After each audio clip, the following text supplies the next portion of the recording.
Ladies and gentlemen, good day and welcome to the Automotive Axle Limited Q1 FY23 earnings conference call hosted by Batlivala and Karani Securities India Private Limited. As a reminder, all participant lines will be in the listen-only mode, and there will be an opportunity for you to ask questions after the presentation concludes. Should you need assistance during the conference call, please signal an operator by pressing star then 0 on your touch-tone phone. Please note that this conference is being recorded. I now hand the conference over to Mr. Sailesh Raja from Batlivala and Karani Securities India Private Limited. Thank you, and over to you, sir. Yeah, thanks, Ranju. Good afternoon, and thanks to everyone who have logged into Automotive Axles Q1 FY23 earnings conference call. Today we have the senior management team of the company, Mr. Muthukumar N, President and COO, Meritor HVS India Limited, and Mr. Nagaraja, President and Whole-Time Director, Automotive Axles, and Mr. Ranganathan S, CFO, Automotive Axles Limited. So I would now like to turn the call to Mr. Muthukumar N for the opening remarks, followed by Q&A. Sir, you may begin now. Thank you, Sailesh, and good afternoon, ladies and gentlemen. Thanks for joining for this investor call on Automotive Axles. We really appreciate your time and your interest in taking time to join for this call. I have with me my colleague, Mr. Nagaraj, who is the President and Whole-Time Director of Automotive Axles, and Mr. S. Ranganathan, the CFO. Last time during this investor call, most of your questions were revolved around Cummins acquiring Meritor, and we are very pleased to announce you on 3rd of this month, that was the day one of formal acquisition of Cummins has acquired the Meritor, and the day has come.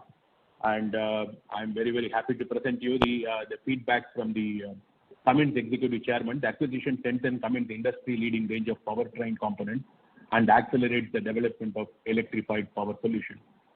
Mr. Tom Lindberger, the Cummins Executive Chairman, said Meritor is a market leader, and the addition of their complementary strengths will help us to address one of the most critical technological challenges of our age, the developing economically viable zero-carbon solution for commercial and industrial applications.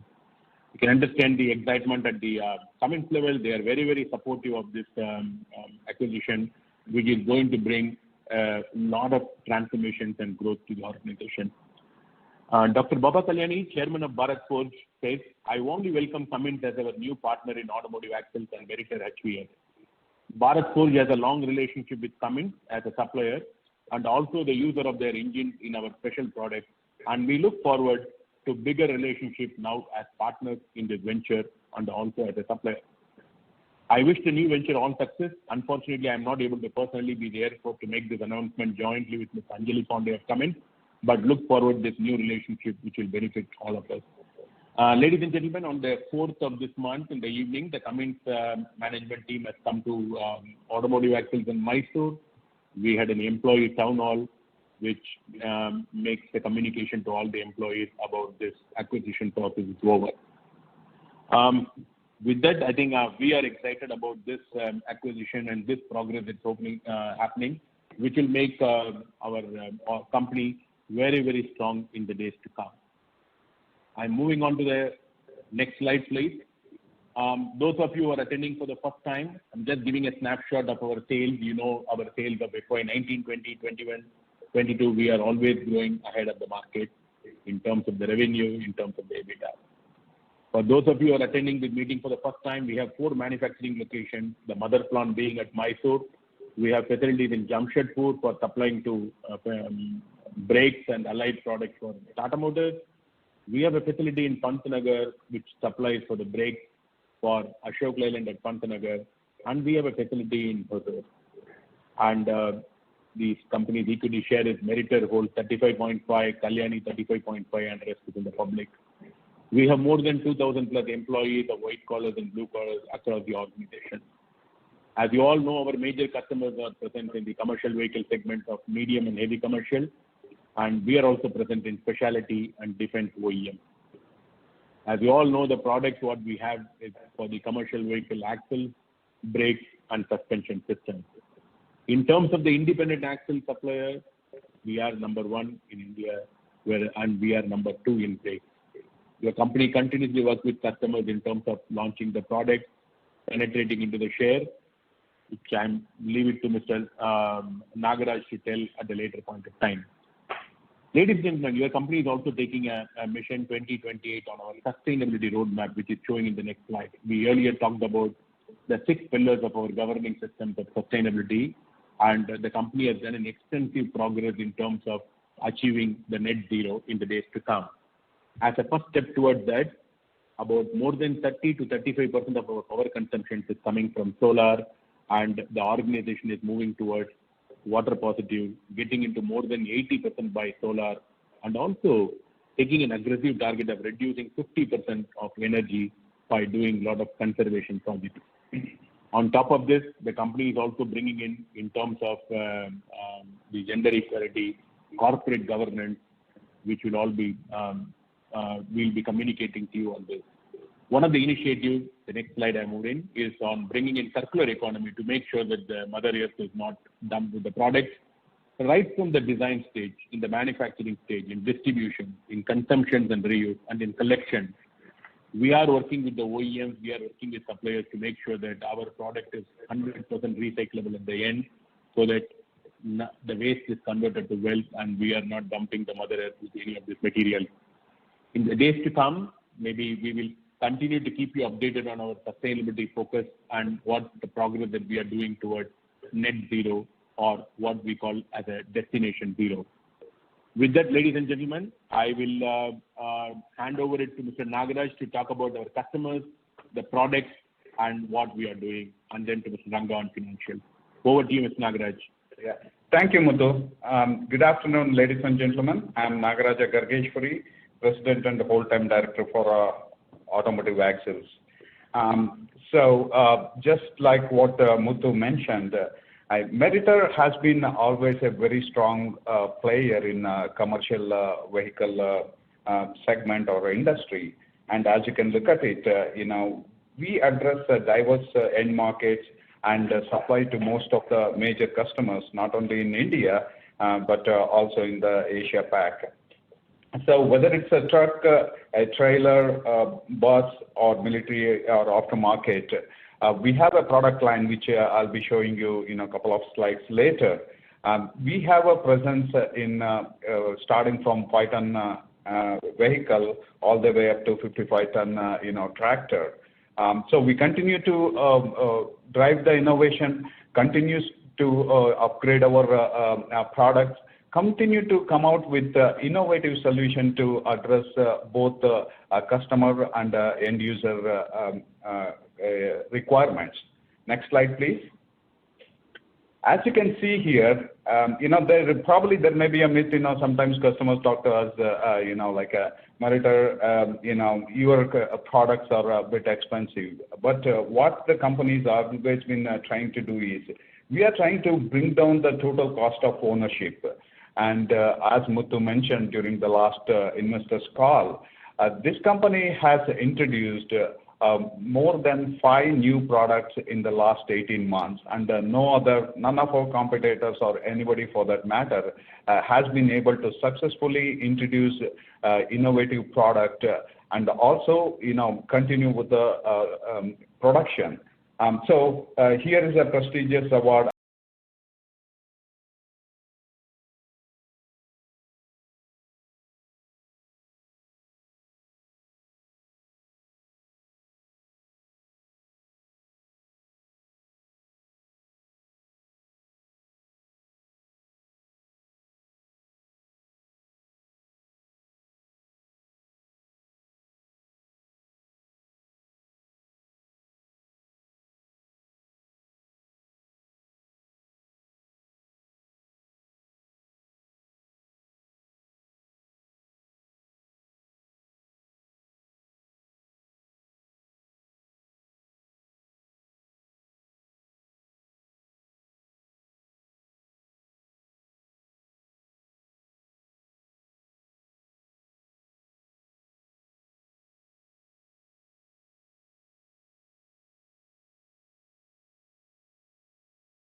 We have been working on this journey for the last 1 year, 1 or 2 years, and that will continue in the future too.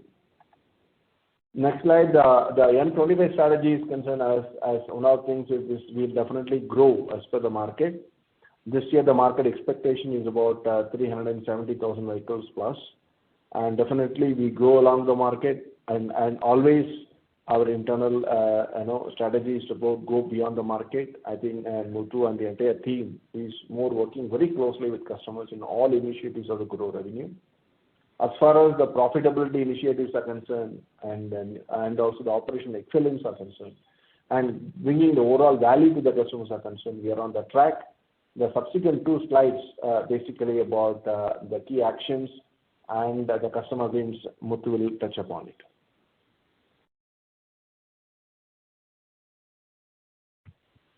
Muthu? Thanks, Ranga. I'll go through that. Ladies and gentlemen, I think the team did an excellent job. Nagaraj talked about post-COVID. One of the key initiatives that the leadership teams here drive is engagement of the people. And we have been very, very successful in retaining our talents and taking them to the next level of performance. Thanks, Nagaraj. Thanks, Ranga, for leading those initiatives in the plant to make sure that our people, always we have been saying that are our assets.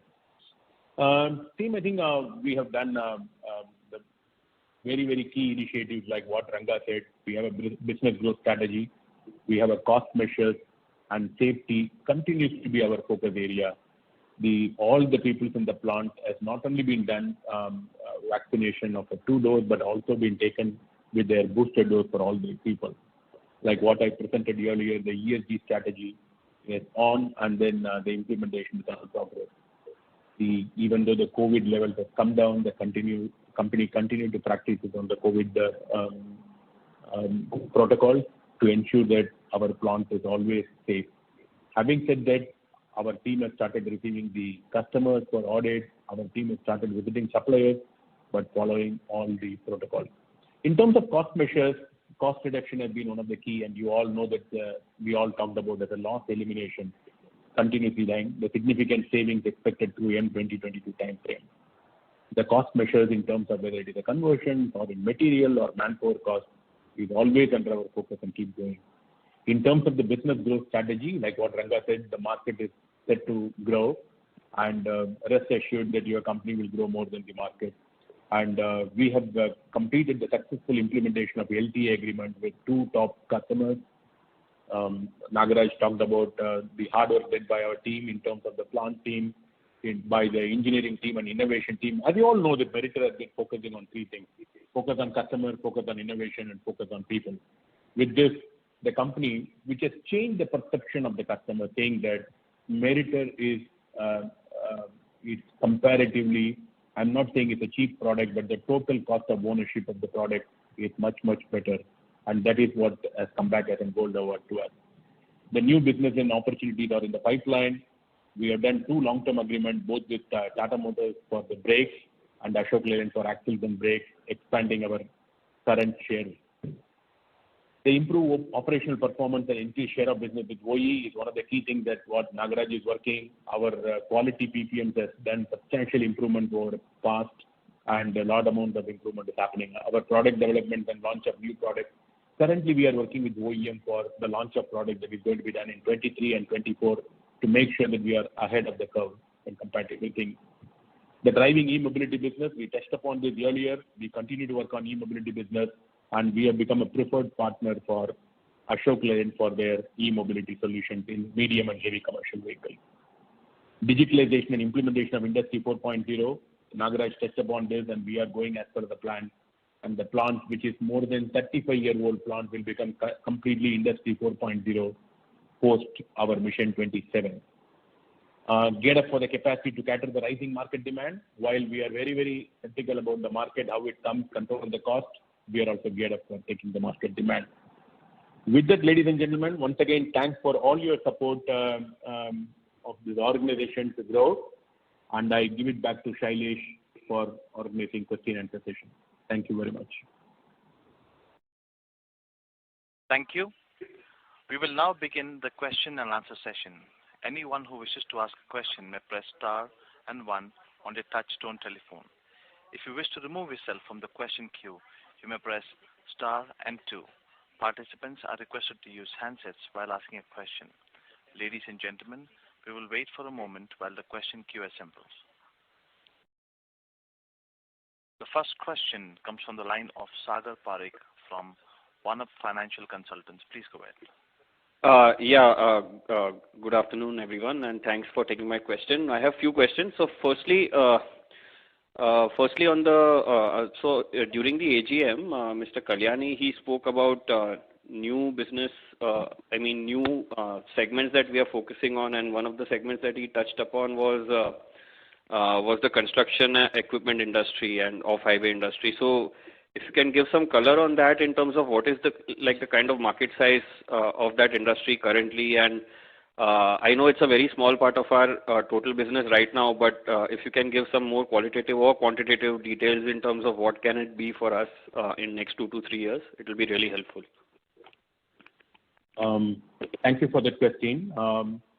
The construction industry is it's growing, like what Chairman was saying, and the board and the Chairman and board have set us a target that we should penetrate into this for our long-term growth. We have created 3 products at this point of time, and we are working with two customers who are the larger customers in off-highway and construction, and the initial trials are on. This industry takes at least almost about 1 year for the product validation and introduction. So we are working on those products for those customers, and typically whatever we are doing today, by 2025 we want to double. That is what our objective of working on this. And I'm sorry, I'm not able to give you the exact target what we are looking at from construction segment at this point of time, because we don't share, but we want to de-risk our dependency on commercial vehicle business by introducing these. The second segment which he said is defense. And today you know that for 100% of the requirements of Ashok Leyland Defense we are supplying, and we will continue to get orders from the other customers. We are working with various other customers to see that how we can supply our axles of, we are supplying both tactical and strategic axles to the customers, and we are working on this. Just on this defense part, just a clarification which I wanted was this Bharat Forge has recently developed this Kalyani M4 armored vehicle. So, are we supplying the axles for that vehicle? We are supplying some components. Kalyani's KM4 is buying the components and it is being assembled along with the vehicle. So, we are supplying components. Okay, so they have recently won this 200 crore order from the government, so which will be executed in FY23. Just I wanted to clarify that because it's not an axle on which it is mounted, okay? It is like a tractor industry where it is mounted along with the assembly. So it goes with the subsystem. I should not have used the word component. It's a subsystem on which it is getting assembled, which we are supplying. So we are supplying the subsystems for that, right? Subsystems. Okay, so but that will be classified in the defense segment for us going forward. So this year we can see some bit of that numbers coming through. Very less number, but I think as and when the business grows. See, our product is approved with the prototype, and once it is approved with the prototype, we'll continue to move. So keep on moving. Right, and just one more question was on this successful implementation.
Excel base as a outsourcing for Meritor and Cummins now?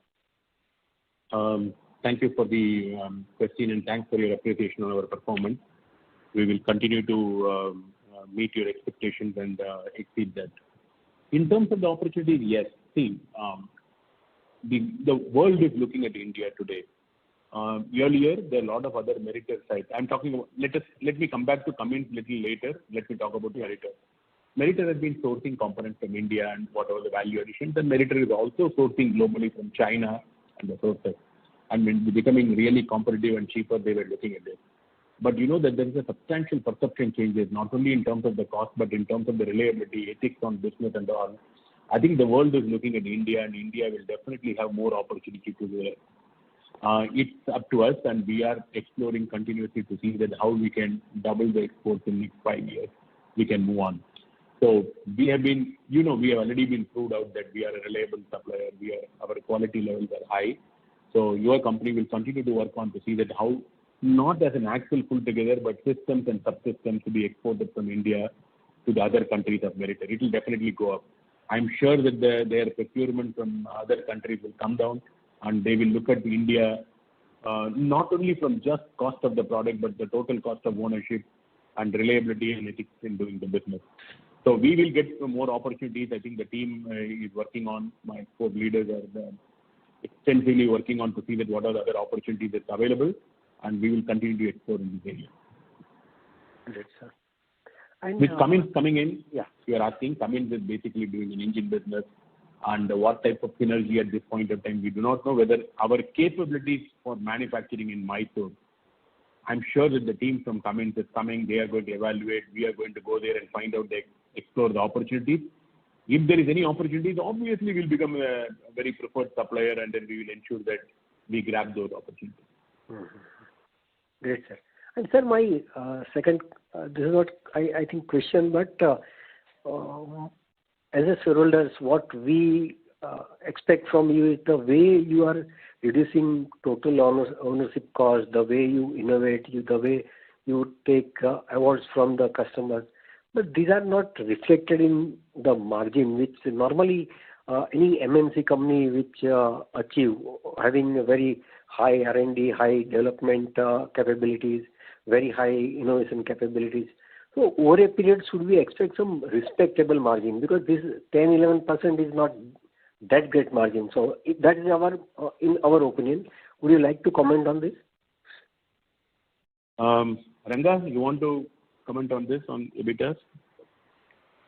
No, if you really look at it as a commercial industry, what we serve and the products what we do, basically largely all of you know about we are supplying largely brakes and axles, okay? And each margins are quite different. So it's difficult to say that, aspiration is good, definitely working towards it.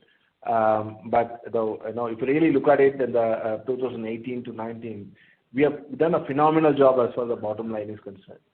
But if you're really looking at a percentage per se, what you're saying is true, but the value addition is not reflecting the percentage because of the base impact is largely creating on account of the commodities. At least if you remove the 2018 base and remove the base impact coming in, at least you can count about 2 percentage points to what we are performance, 2 to 2.5% to the base performance what you're seeing today. But it's not truly reflecting in terms of the percentage because of the commodities by and large. But nevertheless, having said that major piece, which is probably not saying, having said that, definitely if you really see the cost parameters, whether it is to the growth what we have, both in terms of fixed cost and conversion cost, extremely under the control. Okay, and metal cost performance, we have a dedicated M25 team which is really working on. We know that the inflation and the commodities is a pressing factor for us. We are, in spite of that, we are outperforming to the challenges what we have only because of the initiatives of Mission 25 what we have. Your point is valid. We are working towards with the customer in terms of where it is possible, where we can maximize the prices with customers. But in automotive industries, it's not that easy to get a price increase from the customer. But we are working very hard in terms of giving holistic solution. Whereby we also can, they also can. Muthu and team done a phenomenal job. Hopefully, I know in the coming days with the current arrangement, we can able to penetrate a little bit. But to be very, very specific to your question, I think you have posted the same question in your AGM also. Definitely a drive towards the percentage what you are expecting is our aim also. But Automotive Axles standalone getting to the point 17, 18, maybe next 1 or 2 years, it's very challenging. So, but nevertheless, you will definitely see a significant improvement to the current performance what we have. But nevertheless, as the equation changes, the business proportion changes, the share of the various vertical changes, and more we exports are coming in future after Cummins and coming in, definitely it is quite possible. And our aspiration is always to reach out the best out of us. So we take your inputs and expectations in our mind, but definitely if there is any possibility that we can able to significantly improve, we grab each and every opportunity, sir. Great, sir. Wish you good luck. Thank you, Ranga. Sir, thank you, Ranga. But sir, normally you know that we don't tell exact percentage of share segment-wise profitability. But I'm very little curious when you said that the decent profit. Can you just tell me what is the magic number, what you're looking at? No, there is no magic number. But sir, between 15 to 20% EBITDA margin is across the company, which is having a very good technical capabilities, which is not just doing some very basic value addition, having so much innovation. Those are the companies. That is what we would like to understand. Understood. I'm sure that we understood your point, like what Ranga said, we will continue to do that. But let me tell you, I wanted to emphasize our focus. Our focus is on customers. Our focus is on innovation. Our focus is on people with us. We strongly believe that if we are going to exceed in this, we will be giving a sustainable growth and take it forward. Like what Ranga said, there will be 101 reason for, in terms of percentage, we could not grow because of the base impact. There's a huge increase in the commodity prices that has happened. But your company will continue to work on this, and we will move towards your expectation. Thank you, sir. Wish you good luck. Great job. Thank you very much. Thanks for your support. Thank you, Sunil. Thank you. Thank you. Thank you. Before we take the next question, a reminder to all the participants that you may press star and 1 to ask a question. Next question comes from the line of Radha. Please go ahead. Hello, am I audible? Yes, go ahead. Yeah, thank you so much for the opportunity and congratulations on a very good set of numbers. Sir, my first question was that, so you mentioned in your opening comments that it is an endeavor for the company to grow ahead of the industry. So in relation to that, incremental to CV industry growth, I believe that there are 4 key drivers for the growth in the company, which is share of business increase with customers, entry into new markets, new products like slipper type suspension, and also exports. So could you give me some kind of guidance as to what is the expected revenue opportunity in these incremental revenue drivers? Thank you, Radha, for the question. But unfortunately, we don't share the segment-wise revenue. But I can just give you some more information on what you're asking. In fact, during my discussion, we said by 2027, 28, we want to double our exports, is what I indicated. Also, thanks for asking this question on slipper type suspension. Last time I said that while we introduced this product, we could not run it. Now we restarted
Meritor umbrella. But you also have to keep it in mind that globally, on every region, we have the team available of Meritor, and they are supplying to the customer. So we will be focusing on exporting a subsystem because there is a huge penalty for shipping the axles out of India because of the logistics cost disadvantage. So while we will be exploring the options, our main approach is exporting towards our Meritor plants and systems and subsystems where we will be competitive and where we have a accessible team for doing the servicing and all.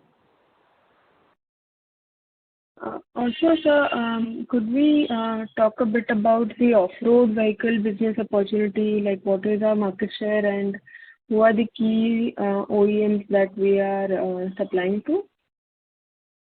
Currently, as I said, it's very, very less to compare to the market, and we'll be around not even 2 to 3% of the market.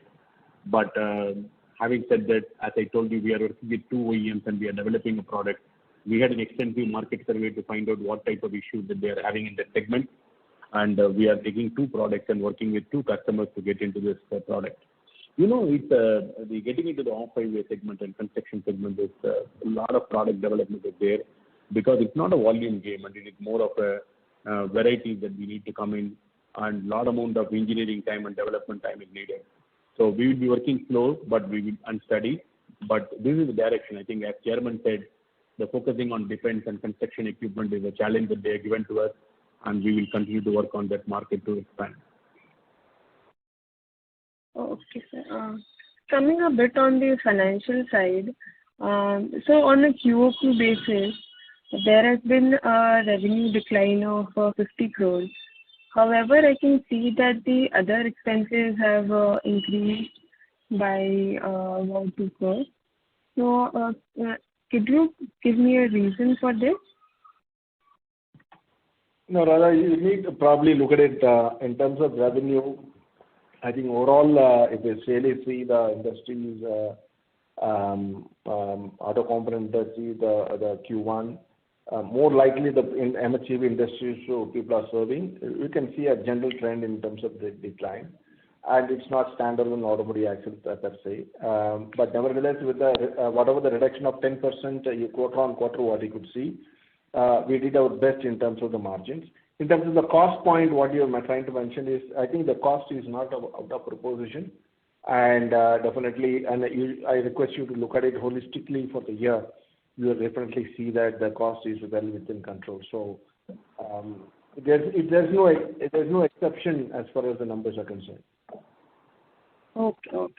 So, also, what kind of utilizations are we operating at now? And if we assuming that we reach 100% utilization, what could be our operating margins? Like what could be the operating margins of the company at 100% utilization? But I mentioned earlier also the margins are probably it varies from the brakes products and axle products differently. Okay. So we don't give you the what is a percentage on the segment wise, but definitely is quite different. So obviously, does product mix do play a role? Okay, point number 1. Point number 2, our utilization is not 100% at this moment of time. So definitely, if you really look at it, in 2018, the market was 470,000 or 80,000 vehicle level.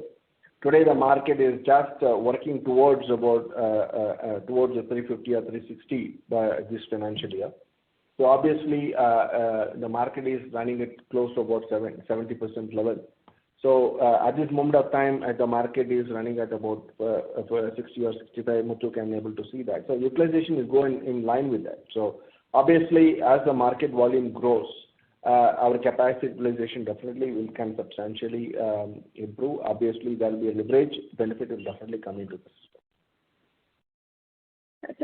So you mentioned that the product mix will change, and so the utilization, the margins cannot be stated. But assuming the current product mix, so if we assume the current product mix, quite good bit of possibility of utilization goes up. You definitely see better leverage benefits definitely will come. No doubt about that. keeping the operating margin remain same. There are various elements to it. The one is about the commodity, the price stability in the market, and definitely that remain constant. I'm telling that the current product mix, and if you are able to perform about 80% or 90% of the capacity what we have, definitely there's a good amount of improvement in the profitability can be seen. So we have to wait for the market to improve on it.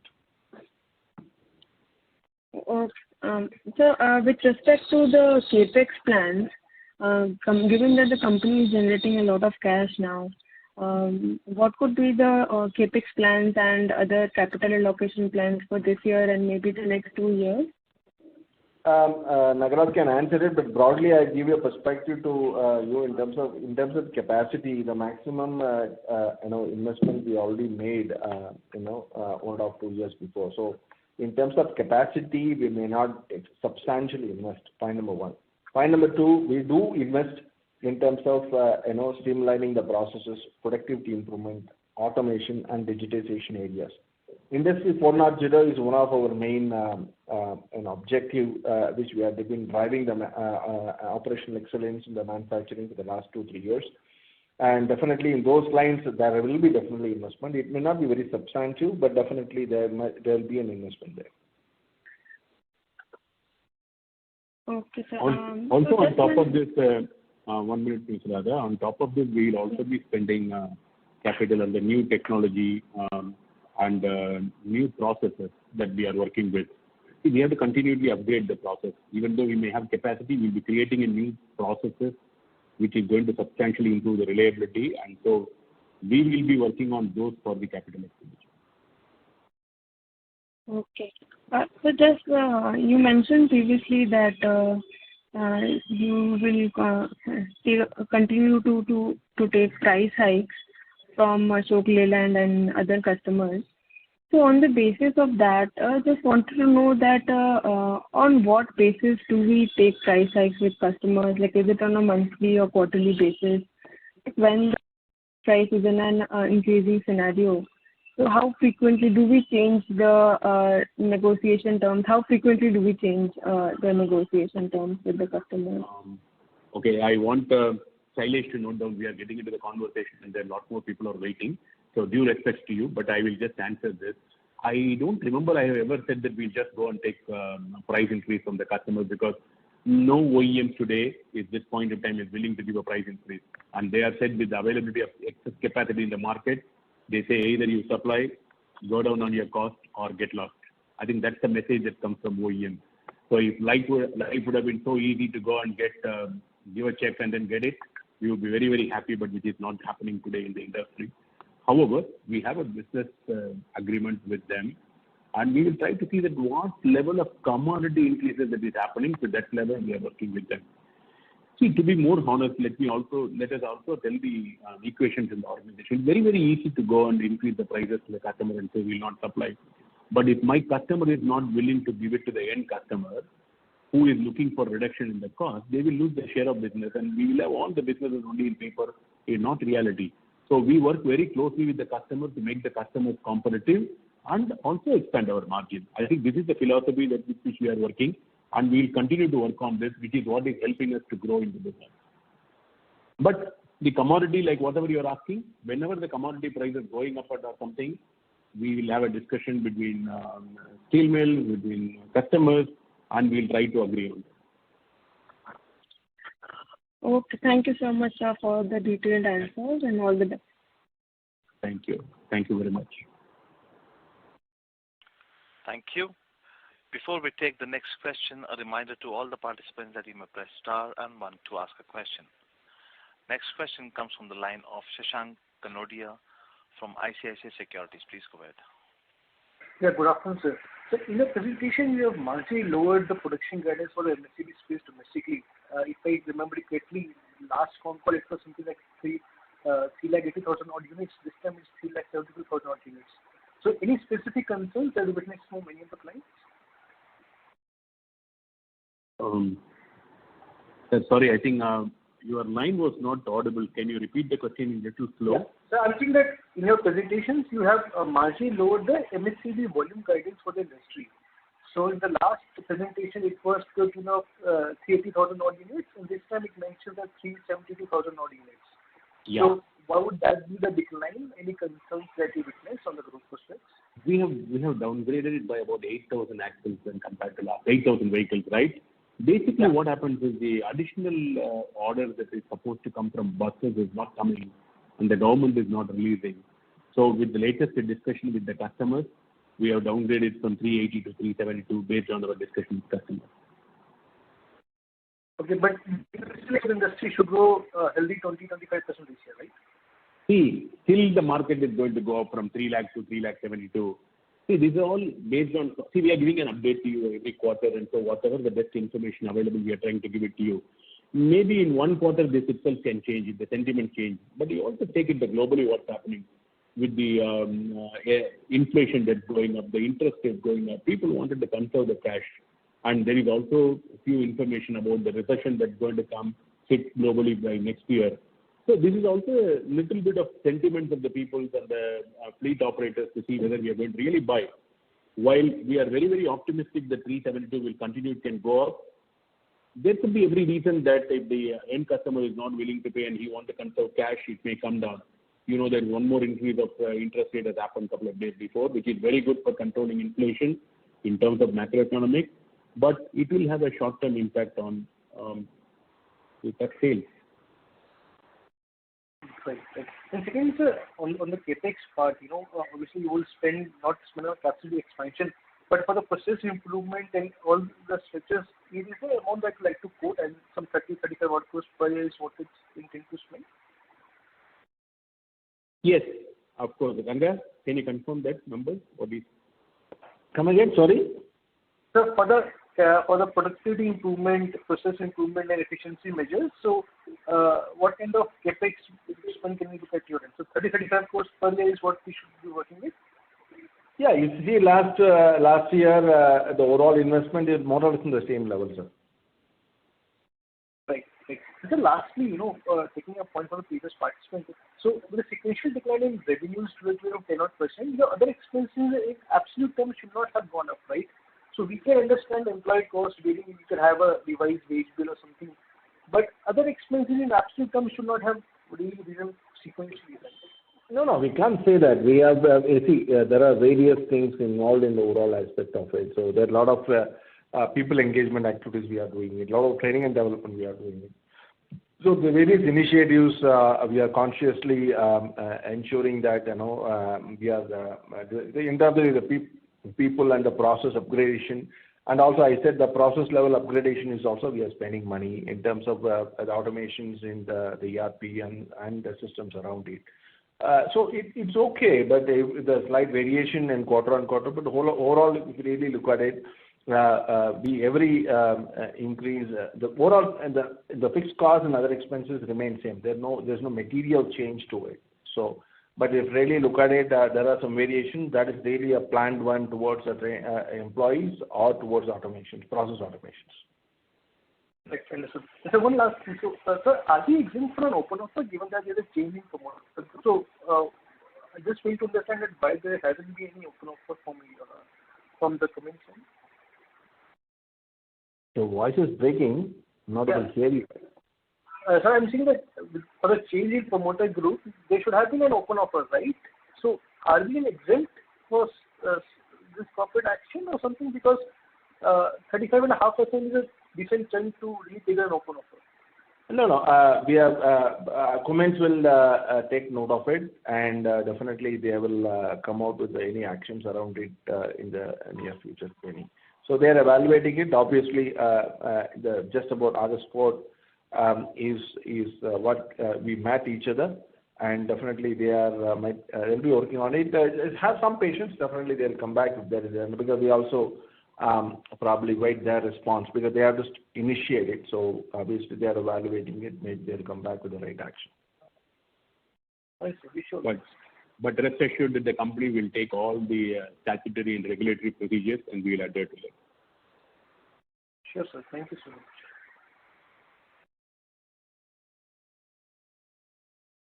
Thank you. Before we take the next question, a reminder to all the participants that you may press star and one to ask a question. Next question comes from the line of Aditya Videkar from Axis Securities. Please go ahead. Thank you for the opportunity, sir. So, just want to understand a little more clarity. What will be our key margin drivers going forward? So, will it be a product mix or cost control or price hikes? Or will it be a combination of all three?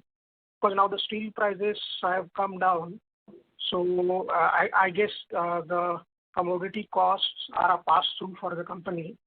So that's not the point here. But what will be the key drivers which will drive our margins going forward?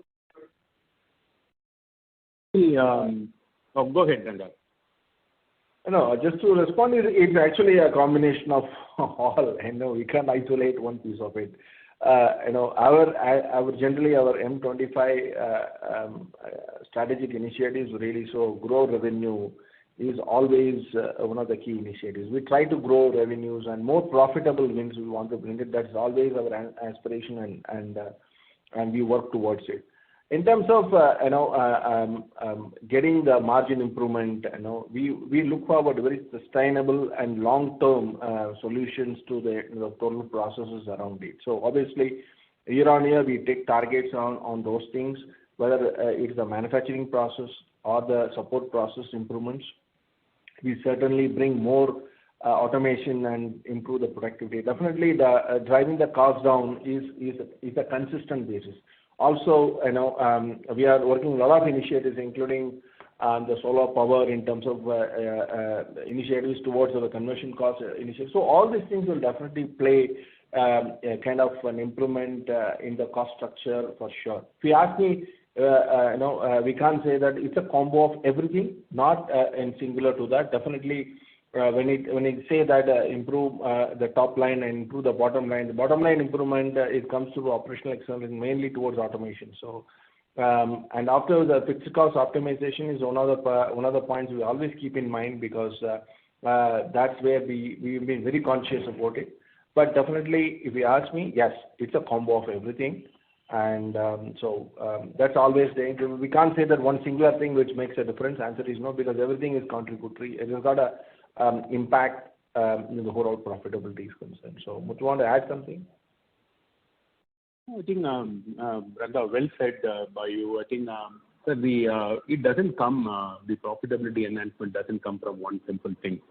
I think if you look at our Mission 25, which we did, we have to work on innovation to continuously improve the product. It's not the pass on the money to the customer, but at least give a customer a product at right value, maybe lesser value for product, but expanding our margin. The innovation will help us in terms of the growing the revenue, thereby using our fixed cost or asset utilization, the manufacturing excellence in terms of creating a world-class manufacturing, continue to work on cost reduction, maybe even optimizing on our fixed cost. All these areas has to come. But one thing that we are always there, it's not the pass on the commodity increase and decrease may be a pass on, which is like a transactional error. But we work with customer on a transformation to see that how vehicle level the product can be innovated so that the total cost of operation comes down. That is what giving us an enhancing business at the same time enhancing margin. So we will continue to work on this. I think we'll work with the sourcing ideas. I think Nagaraj and team are working with excellent sourcing ideas to find out that how we can bring customers closer, how we can work on various other avenues of the sourcing end to reduce the cost. So every aspect of our cost transaction, the team is working on to reduce the cost, increasing the margin, and thereby become more competitive and reliable to the customer. Yeah, thank you for the elaborate answer, sir.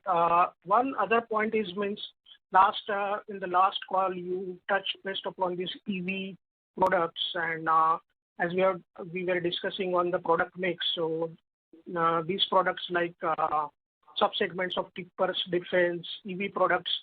So these I guess these are the high margin products. So do we see any substantial improvement from these products in the near future or maybe in the medium term? So from EV perspective. Okay, I think last time we presented you the latest studies by big four or big consulting firms like McKinsey or BCG or EY, they've shown that in India in 2032, only 15% of the electrification will happen in medium and heavy commercial. Having as an information on that, your company is continuously working to provide a solution to the customer that if the market is going to come ahead, we should be prepared for it. Like whatever indicated, we have been a preferred partner for Leyland for their axles. We've been working on various other solutions on e-drivetrain solutions. I think our acquisition of Cummins is going to give us much more leverage. So we'll work on this. Whether the market, when the market is going to come, it depends on so many situations. Whether your company is ready to launch the product, yes, we are ready and we are ahead and keeping ourselves ready so that whenever the market comes, we can tap the opportunity. I think that's our strategy at this point of time. We can't change the customer behavior or going to tell him to launch the product. But should he decide to launch, we have a solution. Understood, sir. Thanks a lot. Thanks and all the best.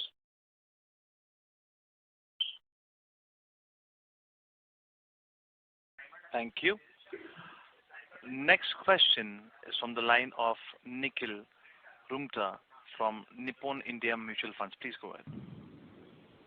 Yeah, hi sir. Thanks for this opportunity. Sir, just one question from my side.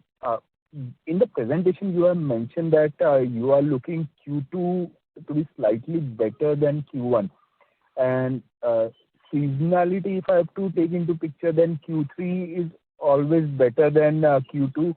And so is Q4. So can I assume that on a QOQ basis, at least in the current financial year, we are seeing a better movement on a QOQ basis for the next 2 to 3 quarters? See, the thing why I think Ranga has made the statement in financials on Q2 demand is estimated slightly higher. Most of the industry OEMs have reduced their inventory in the end of Q1. Right. So they have dropped the production in April, May, June end. And July has been seeing that light. With the inventory cleaned up, we believe, and also because of the monsoon, normally it was little less during the June, July. We believe that this quarter is going to be a flat or slightly higher. And Q3 and Q4 is definitely going to be good because good amount of projects on infrastructure, good amount of projects, many there's pent-up demand is available. So we believe that the demand has to come. The only deterrent there is the interest rates going up and also the predictions about global recession. Ultimately, at the end of the day, it's not purely financial. It's a financial plus also a sentiment that is being that has to work it out. So we are a little optimistic at this point of time. Should the market get into 370, that's going to be a slightly higher number, and it has to come. It will come. That's why Ranga has given that in his financials that Q2 will be better. But for sure, Q3, Q4 should be better. And also, the statement from Mr. Honorable Minister, Mr. Nitin Gadkari, that the FY23 you may see next year, you may see the vehicle scrapping policy into the practice. They are now declaring about voluntary. If that is going to come, it is going to take the market up. Got it, sir. This is quite helpful. Thank you so much. Thank you. As there are no further questions, we have reached the end of question and answer session. I would now like to hand the conference over to the management for closing comments. Ladies and gentlemen, once again, thanks for the confidence that you have reposed on our organization. And it's our organization, and we'll continue to work on meeting all the stakeholders' expectations and to win the confidence of our customers and continue to focus on innovation. Thank you for the confidence that you reposed on. We're looking forward to continuous support in our journey towards making this organization a world-class organization and serving all the stakeholders with a lot of satisfaction. Thank you very much once again. Thanks, Sailesh, for hosting this, you and BNK team. And thanks to my colleagues, Nagaraj and Ranga, for joining and taking time to explain to all of you. Once again, thanks to every one of you and looking forward to see you soon. Thank you. Thank you. Thanks, everyone. Thank you. Thank you. On behalf of Batliwala and Karani Securities India Private Limited, that concludes this conference. Thank you for joining us. You may disconnect your lines.